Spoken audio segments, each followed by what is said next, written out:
Hello दोस्तों, कैसे हैं आप सभी। उम्मीद है आप सब अच्छे होंगे, बेहतर होंगे। आप सभी दोस्तों का एक बार फिर से मोस्ट वेलकम है आपके अपने यूट्यूब प्लेटफॉर्म पर। दोस्तों, आज का यह वीडियो आपका मोस्ट इंपॉर्टेंट होने वाला है, क्योंकि मैं ऐसे क्वेश्चंस का आपको एक और मॉक टेस्ट धुआंधार कराने वाला हूं, ऐसे टॉप क्वेश्चंस का जिसमें पर्यावरण यानी ईवीएस के क्वेश्चन है, और ये आपके रीट 2025 के लिए वेरी वेरी मोस्ट इंपॉर्टेंट है। तो शुरू करेंगे आज का ये मॉक टेस्ट, और बेहतर ढंग से तैयार कीजिएगा क्योंकि हर एक क्वेश्चन बेहतरीन है। पहला क्वेश्चन आपके सामने है। क्वेश्चन है दोस्तों, ऑपरेशन फ्लड जो कार्यक्रम है इसकी शुरुआत किस वर्ष हुई थी, बताइएगा। 1970, 1972, 1973 या 1975। तो ऑपरेशन फ्लड किससे रिलेटेड है दोस्तों? ये मिल्क प्रोडक्शन से है, यानी दुग्ध उत्पादन से। भारत, याद रखिएगा, भारत दुनिया में दुग्ध उत्पादन में, मिल्क प्रोडक्शन में फर्स्ट नंबर पर आता है। सर्वाधिक दुग्ध उत्पादन करने वाला अपना भारत है, ठीक है।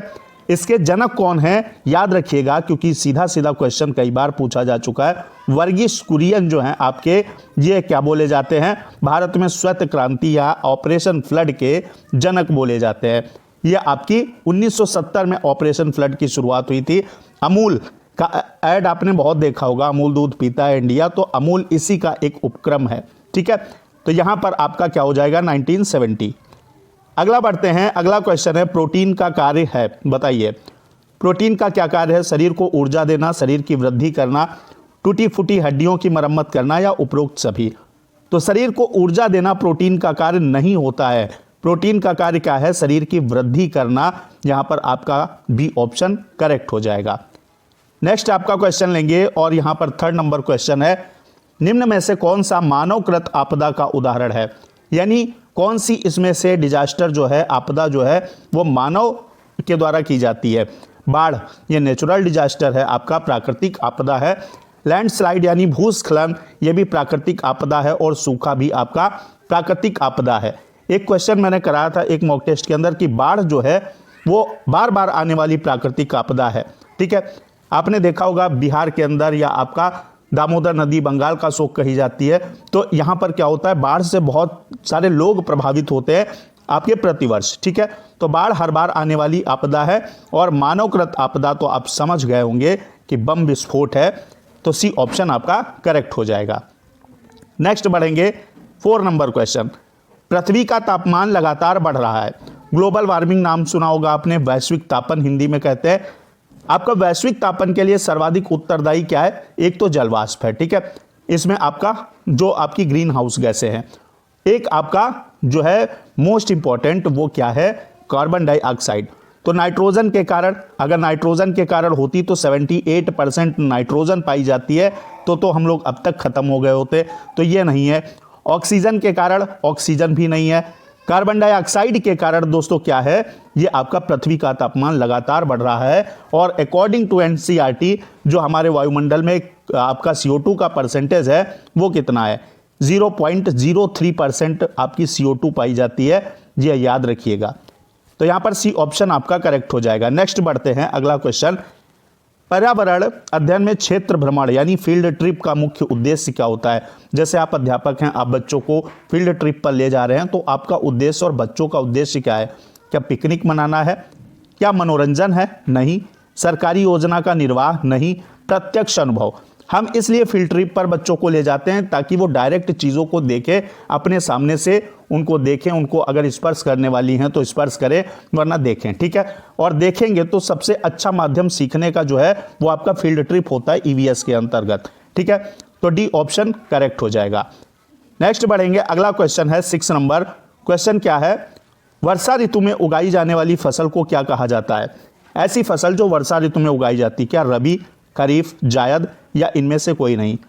रबी की फसल में कौन कौन से आते हैं भाई? याद रखना, गेहूं आता है, जौ आता है, ठीक है।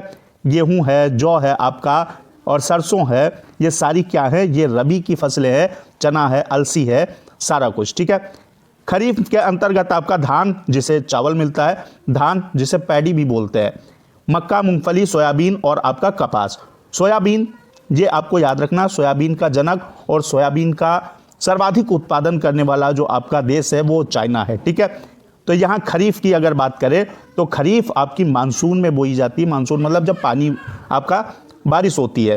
तो आपका वर्षा ऋतु में उगाई जाने वाली धान, आपने देखा होगा धान को पानी चाहिए, चावल की फसल को पानी चाहिए और इसलिए ये वर्षा ऋतु में उगाई जाती है।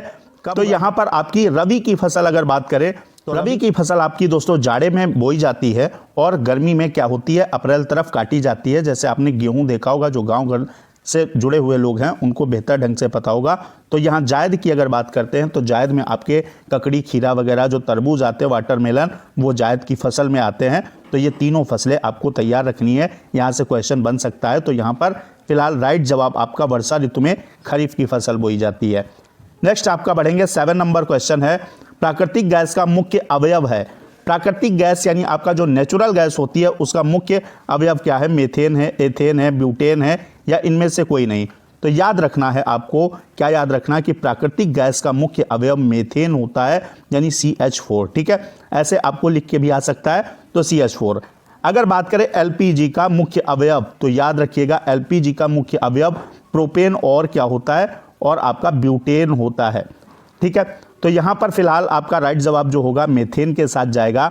नेक्स्ट बढ़ते हैं, अगला आपका क्वेश्चन है, राष्ट्रीय कृषि विपणन संस्थान कहाँ स्थित है? जयपुर, नागपुर, नई दिल्ली या इंदौर?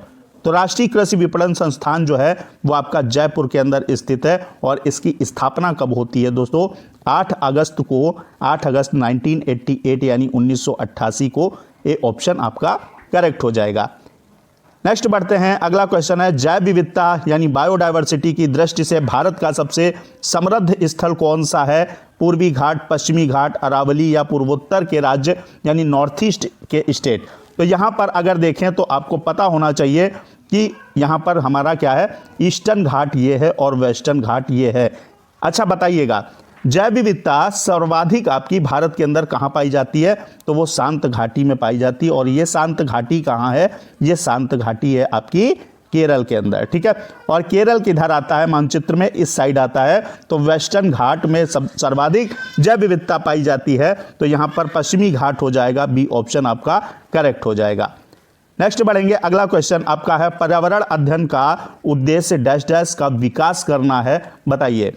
स्थानीय पर्यावरण या पर्यावरण के मुद्दों को समझना, वैश्विक पर्यावरण या पर्यावरण के मुद्दों को समझना। सी कहता है ऑप्शन आपका पर्यावरण के प्रति सकारात्मक दृष्टिकोण विकसित करना या फिर उपरोक्त सभी। तो पर्यावरण अध्ययन का जो उद्देश्य EVS का उद्देश्य है वो बच्चों के अंदर, लोगों के अंदर क्या विकास करना है। ये सारे आपके ऑप्शन करेक्ट हैं, यानी डी ऑप्शन आपका करेक्ट हो जाएगा। नेक्स्ट बढ़ते हैं, अगला क्वेश्चन है, विश्व वन्य जीव सप्ताह कब मनाया जाता है? 1900 आपका सितंबर का पहला सप्ताह, सितंबर का अंतिम सप्ताह, अक्टूबर का पहला सप्ताह या अक्टूबर का अंतिम सप्ताह? तो वन्य जीव जो आपका सप्ताह है वो बताइएगा कब मनाया जाता है। दोस्तों अक्टूबर का जो पहला सप्ताह होता है, ठीक है, याद रखना है अक्टूबर का पहला सप्ताह 2 अक्टूबर से लेके 8 अक्टूबर तक आपका विश्व वन्य जीव सप्ताह मनाया जाता है। भारत में टाइगर प्रोजेक्ट की शुरुआत कब होती है? यहाँ पर आपको याद रखना है कि 1973 के अंदर आपका टाइगर प्रोजेक्ट लाया जाता है बाघों के संरक्षण के लिए। ठीक है, 1975 के अंदर क्वेश्चन बन सकता है, आपका भारत का पहला जो सैटेलाइट है वो लॉन्च हुआ था जिसका नाम आर्यभट्ट था। ठीक है, यहाँ पर बढ़ेंगे, नेक्स्ट क्वेश्चन लेंगे। 12 नंबर क्वेश्चन है, निम्नलिखित में से कौन सी गैस ओजोन परत के लिए हानिकारक है? ओजोन परत, ओजोन दिवस कब? आपका 16 सितंबर। कहाँ पाई जाती है? समताप मंडल के अंदर पाई जाती है। थोड़ा सा हिस्सा आपका क्षोभ मंडल, जो हमारी पहली परत है वायुमंडल की, क्षोभ मंडल, उसमें भी पाया जाता है। ये आपको याद रखना है। ठीक है, मॉन्ट्रियल प्रोटोकॉल किससे संबंधित है? ओजोन से संबंधित है। ओजोन परत आपका इतना इंपॉर्टेंट है आपकी। और इससे जुड़ा एक और फैक्ट है जो कि कह रहा है क्वेश्चन में, निम्नलिखित में से कौन सी ओजोन परत के लिए हानिकारक है? तो वो आपकी CFC हो जाएगी। CFC बोले तो क्लोरोफ्लोरोकार्बन हो जाएगी। ठीक है, तो इतनी सारी चीज़ें आपको याद रखनी है।